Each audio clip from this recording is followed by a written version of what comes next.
This news program is proudly brought to you by Smart Start Breakfast Biscuits and Now Biscuits.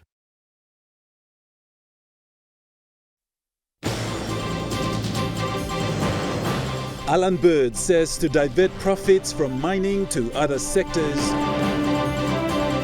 Immigration and citizenship to beef up manpower to fast-track passport applications. And France and PNG to strengthen ties.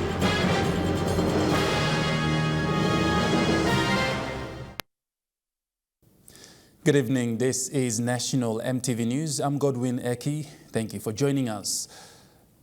The Governor for East Sepik, Alan Bird, stated that in the next 15 to 20 years, all the existing and pipeline projects in the mining will come to an end. Therefore, going forward, he said it is the responsibility of Parliament to find a way through a structured strategy plan to start to shift some of the revenues that are currently held with KPHL, landowner funds, savings of people in Superfund, and other entities to deploy those funds to other sectors of this economy. For our young people, Governor Bird said we have a liquidity problem. Our banking sector and the savings of Papua New Guineans in the super funds and other savings have reached very high levels. He said as a result, we will see that the demand for the purchase of treasury bills from the government is oversubscribed. mining, oil and gas currently contributes 30% of Papua New Guinea's GDP. So of the 100 billion kina we talk about in this house, some 30 billion comes from oil and gas and mining.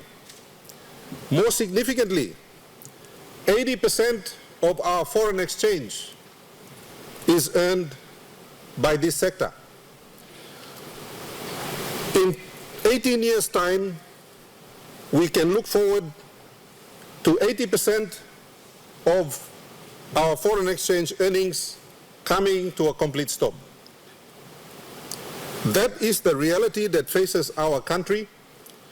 And I put to you, Mr. Acting Speaker, that it is now urgent that whilst we see a lot of investments from budget to budget, and whilst we see a projection that says that our economy is going to grow, we need to start working on the nuts and bolts. And I put to this House that this is not just a job for government, this is a job for the Parliament. He urged the members of the Parliament to put the minds together, not just talk about it, but write a strategy plan that all provincial government, national department and the districts can contribute towards building the future of the next generation. We will find over the next 5 years that there will be less and less. While we talk about investments in Papua New Guinea, we will find that there are less and less foreigners interested in investing in our country. And that's not just because of law and order. It's because in their own countries, they are having difficulties with funding. And so a lot of these countries have come up with mechanisms and incentives for companies from those countries to move their money back into their own countries. And meanwhile here in Papua New Guinea, we grapple with things like law and order. We have no written down plans. While we have made statements, I have yet to see an actual effort with people sitting down and figuring out how we start to shift our economy. Esther Gane, National EMTV News. Deputy Prime Minister and Acting Minister for Immigration and Citizenship, John Rosso, in a recent media conference, said the lacking of manpower was the main issue on the delay in processing of passports.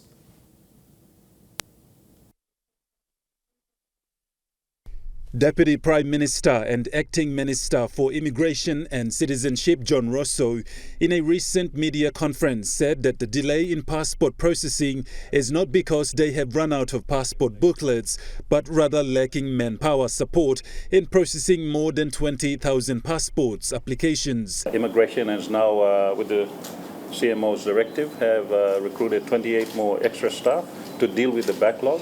And the backlog should be sorted out by January. We should have everything back to normal. It's a little bit slower. There's I repeat, no shortage of passports. I've been informed when the matter was raised And the CMO has advised that they've already planned for it. They've got a couple thousand more passports also that arrived last week, and more passports arriving in December to cater for the festivity period in December, January. He said PNG immigration already has passport booklets, but with the lack of manpower, it is something they are looking forward to fix so that there is enough staff to make sure that passports for intending travellers are fixed. A lot of our citizens are now picking up passports not just for travel, but also as a means of identification too, which creates that backlog. So they're dealing with the issue at the moment. He said that now that people are preparing to take their vacations, Immigrations and Citizenship will try their best to get this sorted so that people have the freedom to travel, especially overseas. French minister visit into the country during the week to strengthen ties between France and PNG is a first of its kind. This comes after a bilateral meeting between the President of France, Emmanuel Macron, and Prime Minister James Marape during the APEC summit in Bangkok, Thailand. French State Development Minister Chrysola Zacharopoulou said she has met with the Prime Minister and Foreign Affairs Minister where they talked about the common goals that need to be addressed. Minister Zacharopoulou said her visit only shows the willingness France has to work with PNG after the relationship being established in Thailand. This visit follows a meeting between President Emmanuel Macron and the Prime Minister Marape last week in Bangkok. So both of them underlined the strength of our bilateral relationship. And my visit also demonstrates that we are willing to strengthen this relationship, and we're going to work in multiple areas as we promised with your government. Minister Zacharopoulou said France is proud to be a Pacific nation and assisting the Pacific with no intention of confrontations with other countries. She said France and PNG shared common views as demonstrated by the democracy that the two countries have. We want a free, a stable and sovereign Indo-Pacific area. We do not look for confrontation, but we believe absolutely in liberty and the sovereignty of this area. This vision favors a rich and dynamic relationship between France and Papua New Guinea. We share common views as demonstrated by our democratic system, our positions.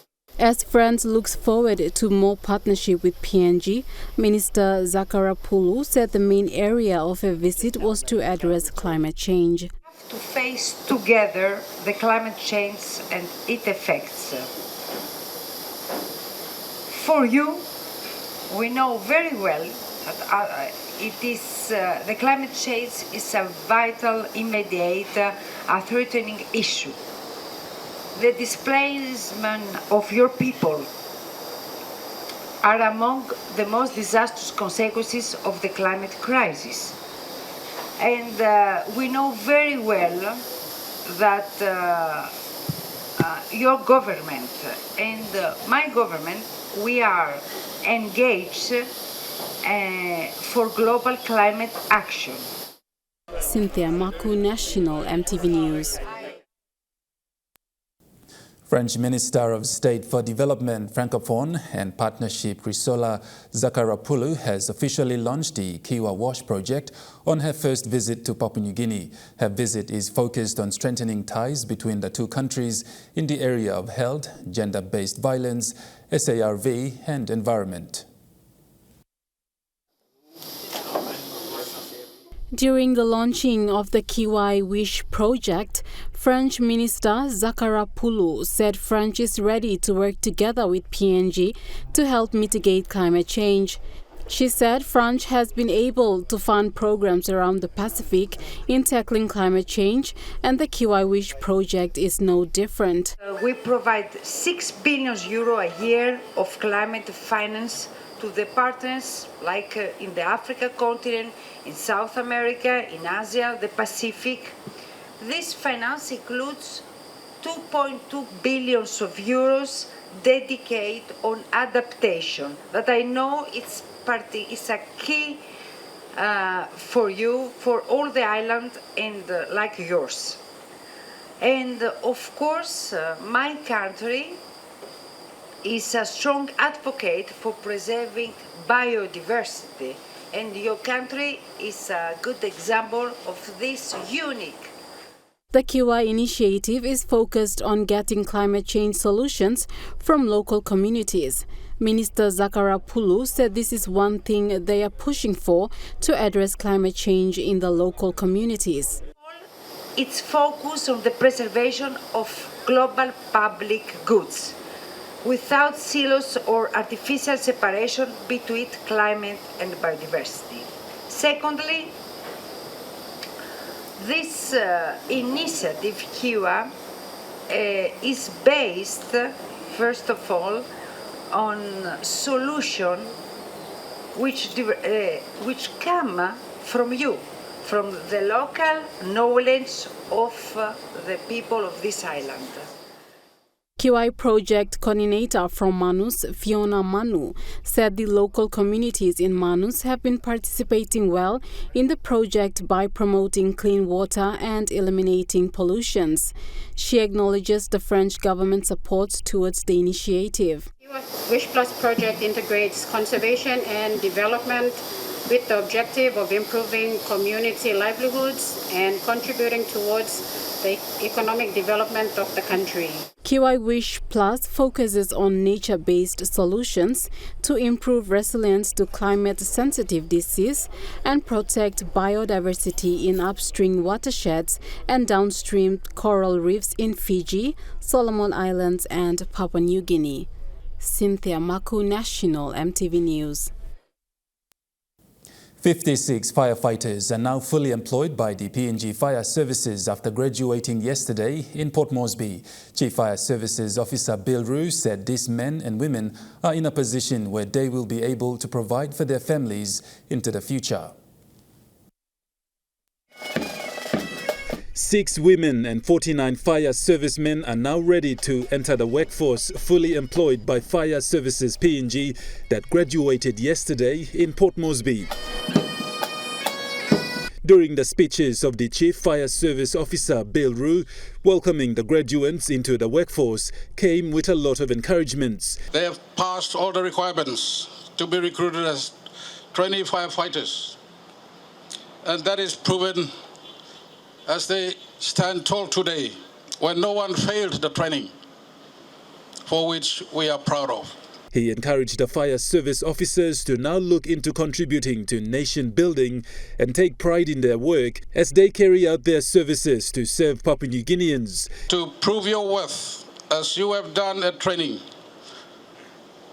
when you are posted to your new locations as certified firefighter after this graduation, I appeal to you to work hard to serve our people who are the beneficiaries of our service. He said having these 56 fire service officers graduate will contribute to providing more manpower support to the PNG Fire Services in the country.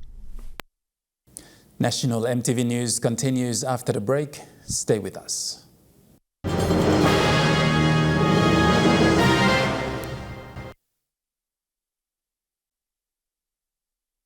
You're watching National EMTV News. JAXA PNG is the official distributor of the Men of Honour merchandise. This comes after a launch today by the Men of Honour campaign and JAXA PNG retail shop at Waigani Central in Port Moresby. JAXA PNG have signed up with the Men of Honour campaign to be the distributor of the Men of Honour merchandises. This initiative was taken by the retail shop to help assist the campaign to address gender-based violence in the country.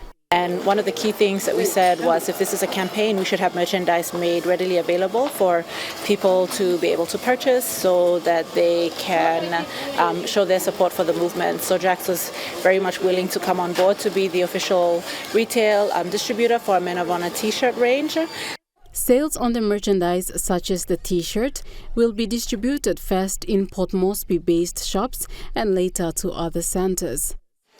We have the merchandise on the shop, Men of Honor merchandise. The price is $29.95 and you can find it here at Wagon Essential and Jack's Recent. The Men of Honor campaign is set up to address gender-based violence in the country.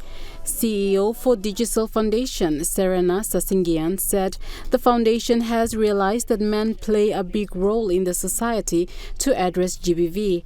Therefore, the campaign is to recognize their work.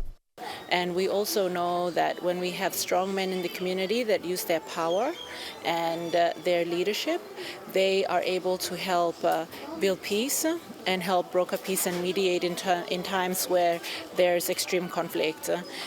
This year's Men of Honor will be looking for 4 regional ambassadors in different communities around PNG. Nominations opened on the 11th November 2022 and will close on February 3rd, 2023. Cynthia Maku, National EMTV News. The Family and Sexual Violence Unit from the Morobe Provincial Police Command and its partners staged a one-day roadshow along the Okuk Highway, echoing the message that domestic violence in all its form is a crime. Senior Sergeant Ruth Murup from FSVU Morobe says this roadshow is to commemorate the International Day for Elimination of Violence Against Women and Girls, and it's part of the 20 Days Human Rights Activism campaign. The team of family and sexual violence service providers headed out to all major roadside markets along the Morobe section of the Okuk Highway to conduct this roadshow.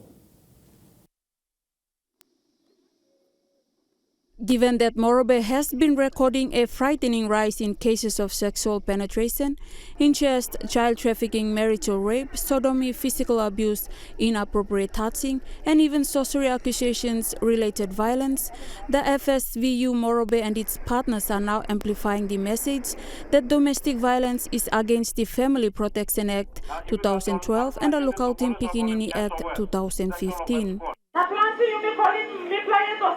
Christian, people are not to line. Well, you not to man, you not to marry, you Christian. Bible and talk of them, you papa, you help your family. Minimum some responsibility to look out in man and beginning, and you must carry it. Sapla papa, lo these days, nothing gonna happen come like in big place, I can. Mrs. Ilave challenged communities along the Okuk Highway to educate themselves on the referral pathways that are now available in Morobe and utilize them. She adds real development happens with a change of mindset and not through government funding. Senior Sergeant Ruth Murup from FSVU Morobe also appealed to the people of Morobe to report cases of family and sexual violence to police by calling the Lay Police toll-free number 70903300.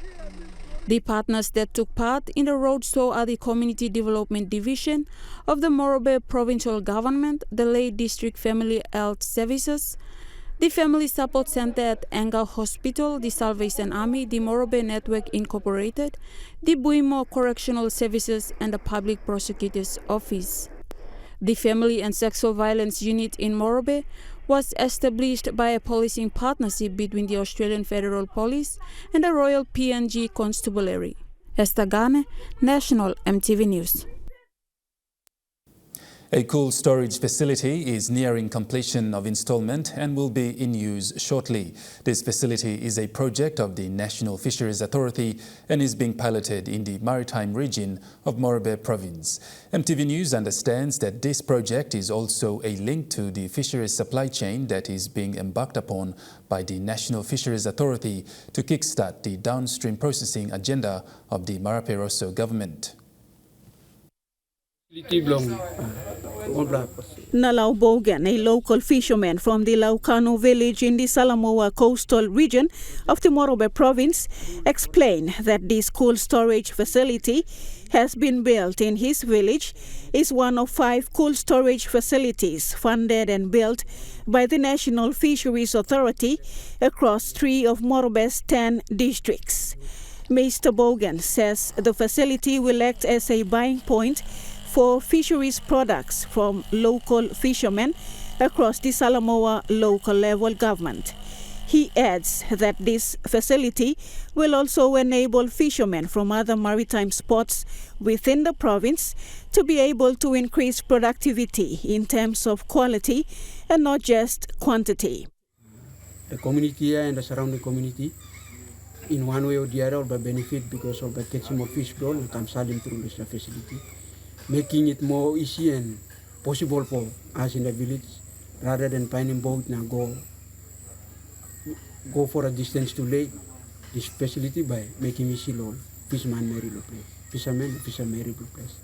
Mr. Bogan clarified that since the main function of the facility will be to ensure that freshness is maintained in every fisheries product out of Salamoa on weekly basis, with the cold storage facility producing ice in larger volumes.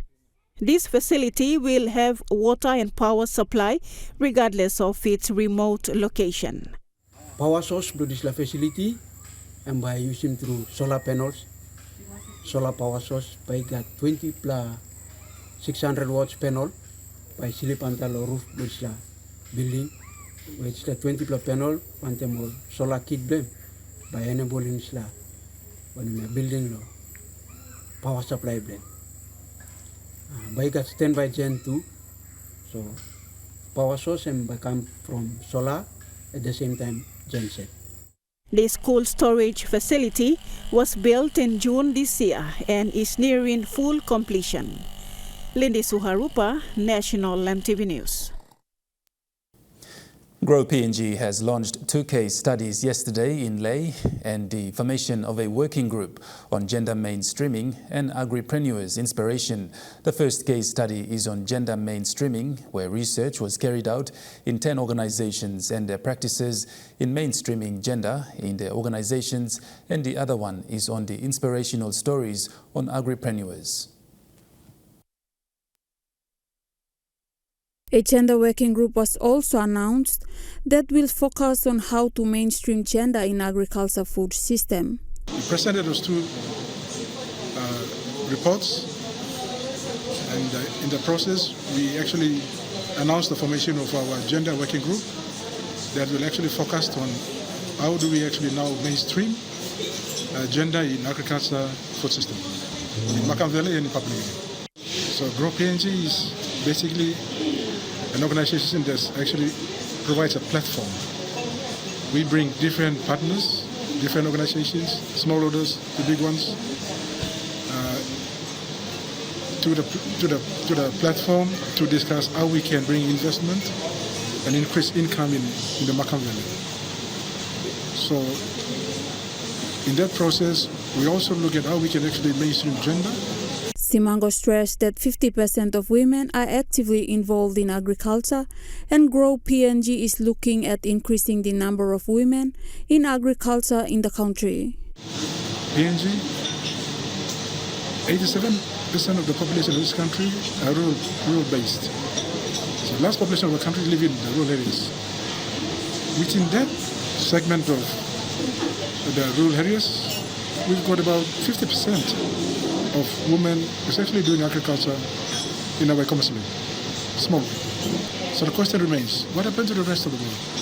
Hence, we now need to talk about how we can actually increase the number and grow the number of women that needs to actually participate in agriculture in whole. Men should not do it alone. We need the women to do it together. Thank you. Australian Consul General Mark Fox says the gender working group will bring together different key elements in making sure the agriculture sector is driven by both genders. We also announced the formation of the Gender Working Group. That's the formal title, and as the Executive Director has said today, this will be a vital function to bring together the different key elements. So there'll be this working group that will be able to take your ideas, and Grow PNG can then broker arrangements with industry, with agriculture. The launching was also attended and supported by Ramu Agri Industries, NKW Fresh Limited, Nigini Spice Agmark Takom Farm Cooperative, Champir Horticulture Group, Morobe Provincial Division of Agriculture, and Lutheran Development Services. Esther Gane, National EMTV News. National EMTV News continues after the break. Stay with us.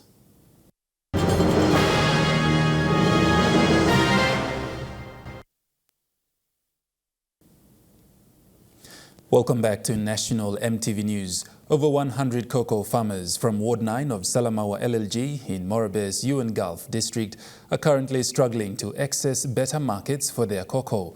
Apart from the struggles of accessing a well-priced market for their cocoa, the cocoa farmers are also struggling with logistics, technical advice in cocoa nursery.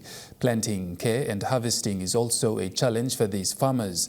The cocoa farmers have been growing cocoa for some time now. However, there has been no assistance in any way from the Yuan Gulf District Development Authority or the Salamaua local level government. This is Stephen Kapip. He is a cocoa grower from Kalkal village. Speaking on behalf of his fellow growers, he explained that there is only one fermenter that buys wet cocoa beans from the growers. Most of the cocoa pods are left hanging on the trees. This is because there is a certain amount of kilograms of wet cocoa beans that the fermenter can buy at any one time. Mr. Kapip said though the farmers have been striving over the years to increase the quantity in the hopes of earning more money as the prices of the local cocoa buyers vary.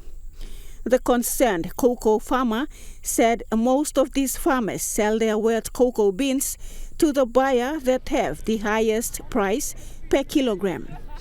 The income thereof of the individual cocoa farmer entirely depends on the price that is being offered by the local cocoa buyer.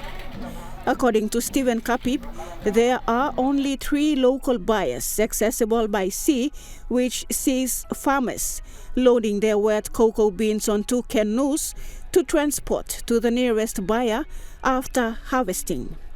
He says most cocoa farmers from Kalkal village in Salamaua's Ward 9 take their cocoa beans by canoe to local buyers at Laukano village in Ward 10 or to the nearest neighboring Buansing village. Lindy Suharupa, National EMTV News. The Christian Mission Fellowship Church has launched its Global Compassionate PNG program today at its church grounds. This program is primarily to serve the marginalized in our societies. This was alluded to by leading minister of Christian Mission Fellowship, Reverend Ezekiel Opet. Faithful Christians, families and friends all gathered for the launch today at the church grounds. Dr. Uma Ambi, who was one of the invited guests, told everyone who gathered there that poverty is rising everywhere and what must be alone is no exception. She commended the church for this worthy initiative and gave her support towards this cause. This physical, mental and spiritual goodness in you, then you immense peace. That peace comes from your initial thoughts. It's all about mental health. You walking on this la something lo karem sabla kai lo you yet or you making all this la something lo being true for God. You see? So when we are talking in that thing, we are talking about this marginalized. Why are they ended up as a marginalized grouping? With that, the directorate is going to support you all. So in this beautiful occasion, I'm sure my team will be there, but I also wanted to join on that program to collaborate and to lead and bring the victory of Christ with the outreach program. Okay? So ladies and gentlemen, all what I want to tell the board and the group that I would like to pledge, it's not pledged, by next week you'll get it. I want to give you just a 10,000 kina to pledge your with. The board secretary of the church provided a brief background on this initiative. Basically what we are doing in PNG is saving the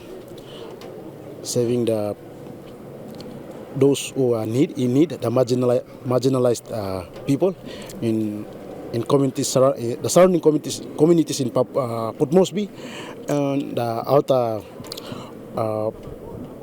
parts of PNG as well. The church previously visited parts of the Western Province, providing food and clothing. Currently, they feed more than 1,000 children a healthy meal once a month to the children near the Baruni dump. The Global Compassion PNG Incorporated program aims at targeting the needy and unfortunate in societies throughout PNG. Lindy Suharupa, National EMTV News. In overseas news, voters in Taiwan are also heading to the polls today, less than 3 months after China fired missiles near the island. The midterm elections are only at the local level, but some politicians there are trying to make it a vote about standing up to Chinese pressure. These elections really are at the local level. We're talking about city mayors and suburban councillors. But in the run-up to polling day, some of the rallies have made it look like it's a presidential election. Normally, candidates talk about local issues like fixing roads or building playgrounds, but Taiwan's ruling party is very keen to remind voters that just a few months ago, China's military fired missiles around this island in response to the visit of then US House Speaker Nancy Pelosi. So they argue even at the most local level, people should elect candidates who vow to defend Taiwan from the threat of China. The opposition, KMT, on the other hand, they say all this China talk is largely irrelevant for these polls. I believe that Taiwanese people are smart enough to know this is just a political language, because you know that the upcoming election are local election.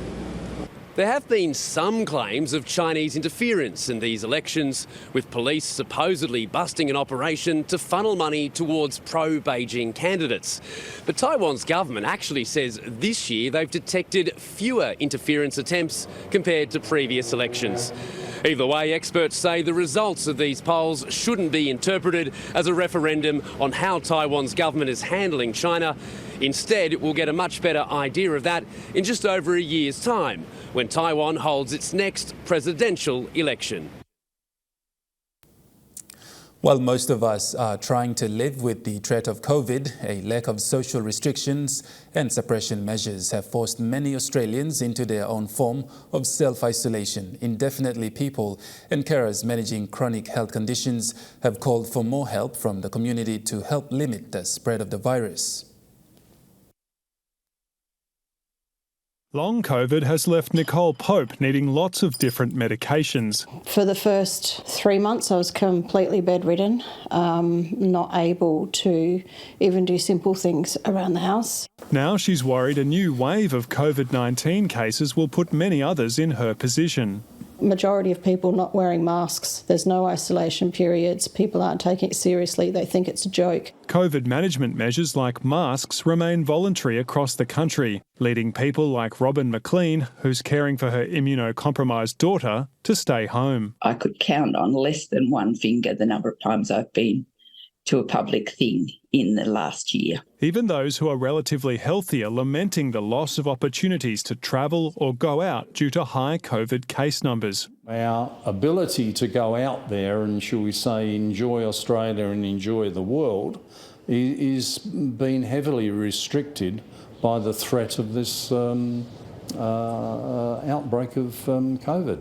Experts don't have much good news for them. They say renewing COVID management restrictions would not stop the spread of the new, highly transmissible Omicron variants. It's just got a completely different dynamic because of its ability to spread, the ability to have reinfections in the community. You know, the same measures we had in place, even for Delta, would not work against Omicron. Authorities are instead hoping public education and quick access to antiviral drugs can fill the gap left after removing COVID restrictions and mask mandates. This is really about trying to shift to a more sustainable way of managing infection risk in the population, and that is about giving the people the information they need to make safer choices. The hope is that higher levels of immunity may reduce the size and severity of successive COVID waves, meaning vulnerable people will eventually be safer when they venture out. About 70% of Kyiv remains without power, and residents are crowding into cafes and power for warmth, while Kherson comes under its heaviest attack since Ukrainian forces took it. Around 70% of Kyiv is still without power after Russian strikes on the city decimated the grid. Ukrainian authorities are working to restore electricity and water supply, but there are fears people could die of hypothermia as winter begins. Residents have been warned to stock up on water, food and warm clothing. Meanwhile, NATO has committed to supporting Ukraine for as long as it takes, with plans to strengthen the country's armed forces in line with Western allies. The alliance is due to meet in Romania later this week, marking 15 years since NATO promised that Ukraine and Georgia would one day become members of the organisation, a pledge that deeply angered Russia. NATO's plans will upgrade Ukraine's ageing military infrastructure, most of which remains from the Soviet Union. I thank all allies for their contributions, and at our meeting in Bucharest, I will call for more. Over the longer term, we will help Ukraine transition from Soviet-era equipment to modern NATO standards, doctrine and training. National EMTV News continues after the break with Trukai Sports. Stay with us.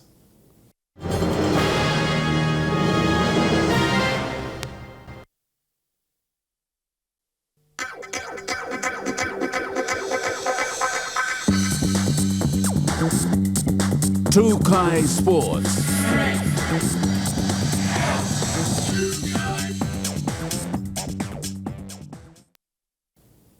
Welcome to Trukai Sports. Trukai Industries Limited launched its Christmas promotion last night, which is effective next month. 4 lucky winners from the 4 regions, thanks to Trukai Industries, now have a chance to enter Trukai Christmas Promotions draw to win themselves a Toyota Adventure Hilux. The promotion will run from December 1st to 31st January. The grand prize of the Trukai Industries Christmas promotion is a Toyota Hilux Adventure, where 4 lucky winners, thanks to Trukai Industries, will walk away with a Toyota Hilux Adventure each to drive away. Yes, that's right, 4 Adventure Hiluxes. Last night saw the launch of the promotion, where Trukai sales and marketing staff were present to inform and update their valued customers on this lucky Christmas promotion, with a short promotion video displayed. Start your new year in style with a true adventure from Trukai, for your chance to win one of 4 Hilux adventures for your region.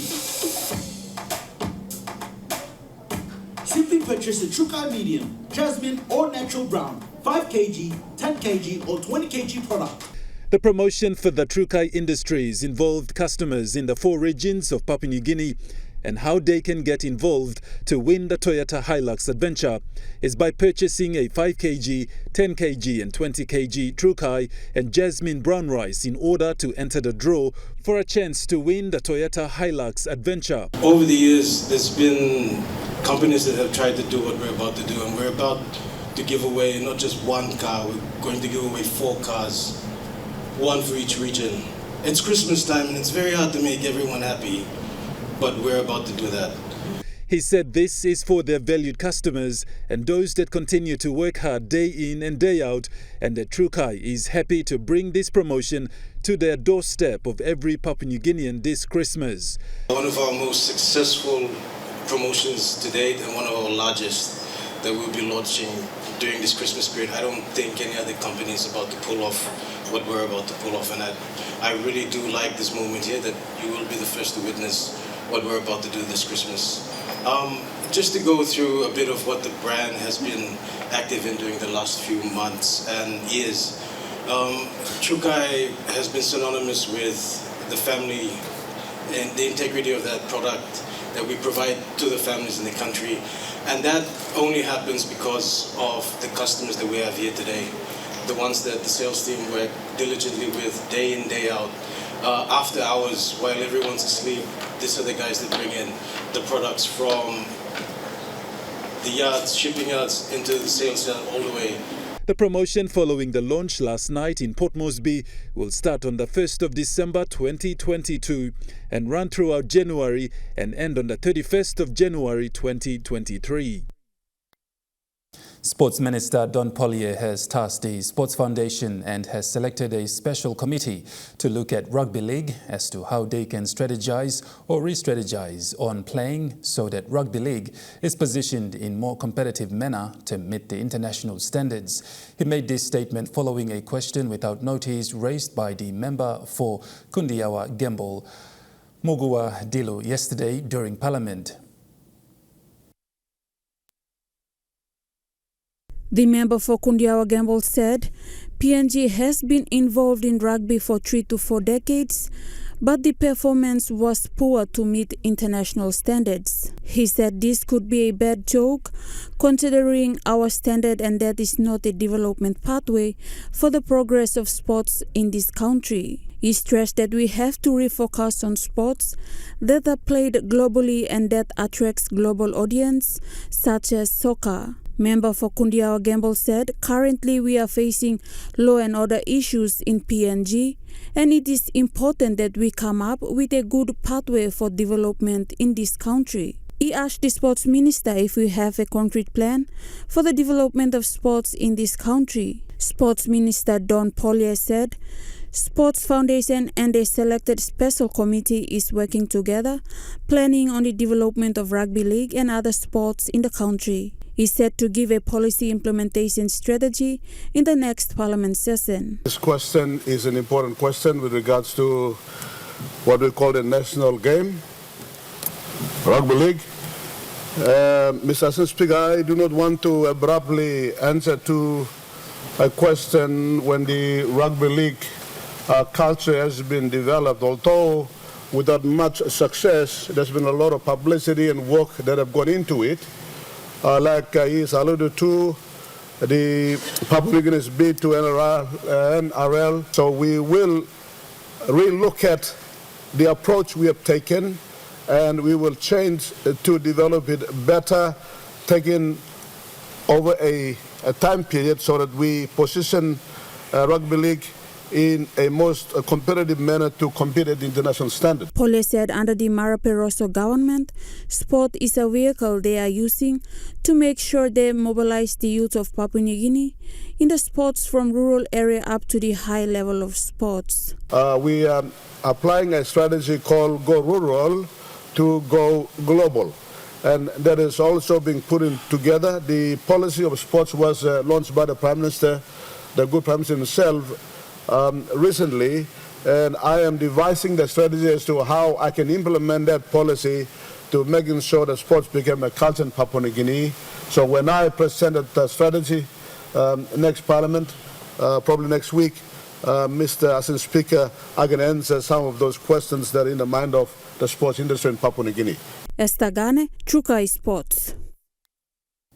Trukai Sports continues after the break. Stay with us.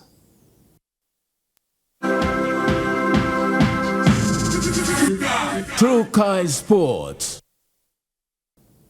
Welcome back to Trukai Sports. Hohola Rugby League played its round 4 matches today with 32 participating teams.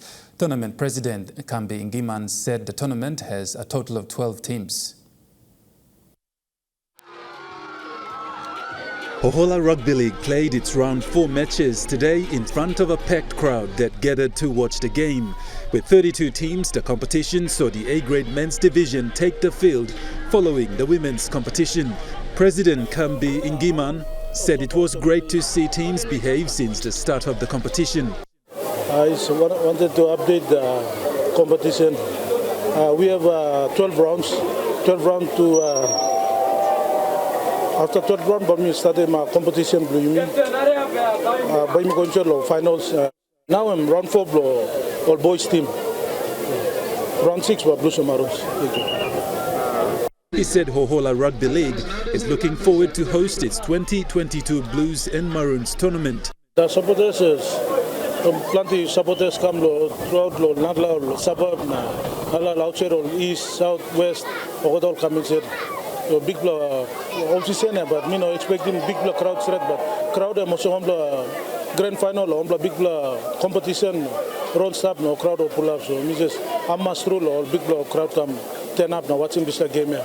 But otherwise game run good, all peace community, all one bell I'm mass all support man. Game flow all right. So Hohola Rugby League will continue till Monday before its round 5 matches on Friday.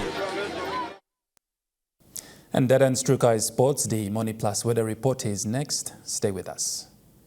Trukai Sports.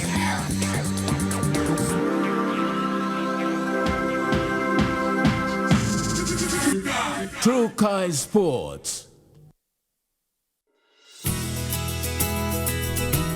This weather update is proudly brought to you by Money Plus, with you always.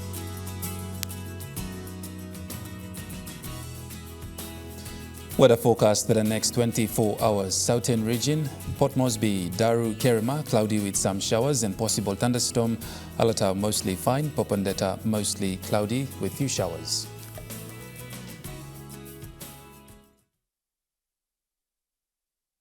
The weather update was proudly brought to you by Money Plus, with you always. And that wraps up the news, sports and weather for Saturday, 26th of November, 2022. From all of us here, great weekend. Bye for now.